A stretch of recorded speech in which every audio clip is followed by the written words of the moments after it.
Tumakas na tayo, takasan na natin ang mundo. Magtago papalayo sa mas tahimik at payapang mundo. Umubulong ang hanging amihan at huni ng ibon.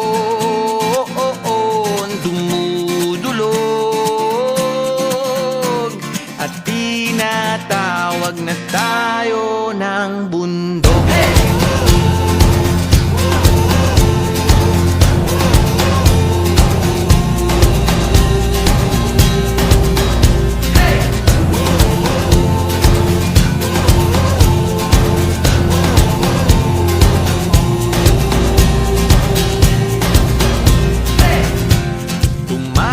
Na tayo, palayo sa maraming tao.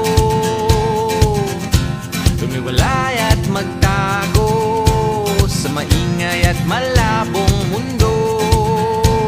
Bumubulong ang hanging habagat at hampas ng alon. Dumudulog at niyayakag na tayo ng karagatan.